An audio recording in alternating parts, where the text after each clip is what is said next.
Menentukan ruang lingkup sistem manajemen keamanan informasi, subclause 4.3. ISO 27001 mengharuskan organisasi untuk menentukan batasan dan penerapan sistem manajemen keamanannya. Hal ini berarti organisasi harus menjelaskan dengan sejelas-jelasnya di mana dan untuk apa SMKI berlaku, sekaligus menentukan area yang tidak termasuk dalam penerapannya. Misalnya, apakah SMKI akan mencakup seluruh perusahaan atau hanya departemen tertentu atau mungkin hanya fungsi dan layanan-layanan spesifik saja. Penentuan ruang lingkup ini menjadi dasar dari seluruh proses manajemen keamanan informasi yang akan dilakukan. Hal ini dikarenakan setiap organisasi memiliki kebutuhan yang unik dan ISO 27001 memberikan fasilitas untuk menyesuaikan ruang lingkup SMKI. Biasanya, ruang lingkup SMKI terdiri menjadi 3 pilihan. Pilihan pertama, SMKI dapat diterapkan untuk seluruh perusahaannya, baik itu kantornya, teknologinya, divisinya, dan seterusnya.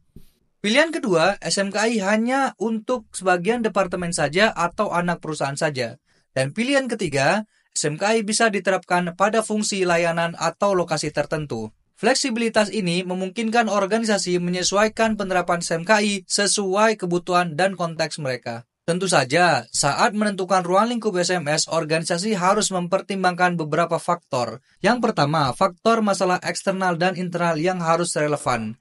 Tidak mungkin kita ingin mengamankan data penjualan atau sales atau marketing, sedangkan skop yang diambil bagian procurement. Hal ini tentu saja tidak relevan. Yang kedua, kita harus mempertimbangkan kebutuhan dari interested party kita. Misalnya, bagaimana sih kebutuhan pelanggan kita, mitra bisnis kita, atau bahkan kebutuhan regulator.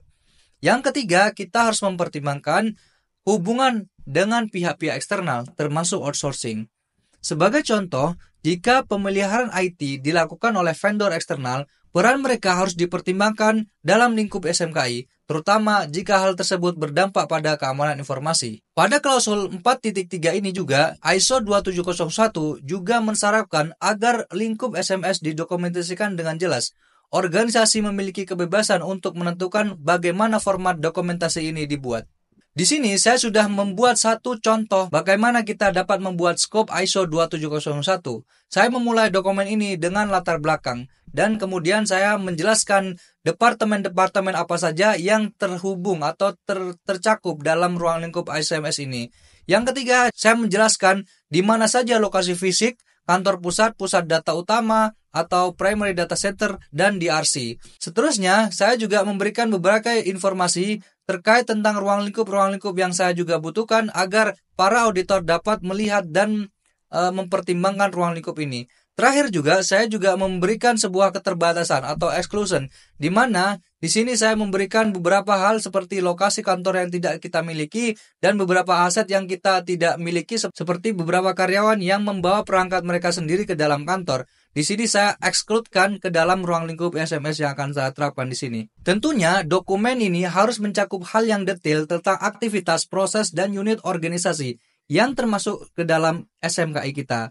Dengan dokumentasi yang baik, proses audit dan pemeliharaan SMKI menjadi lebih mudah dan transparan. Terakhir, perlu diingat, lingkup SMKI tidaklah kaku. Seiring waktu, ruang lingkup ini dapat berubah. Misalnya, ruang lingkup ISO dapat diperluas untuk mencakup aktivitas atau lokasi baru, atau bahkan juga dikurangi untuk mengecualikan bagian tertentu yang sudah tidak relevan. Kemampuan untuk menyesuaikan ruang lingkup ini memastikan bahwa SMKI selalu relevan dan efektif dalam mendukung tujuan keamanan informasi. Inilah yang bisa saya sampaikan dalam topik menentukan skop SMS. Sampai jumpa di video selanjutnya.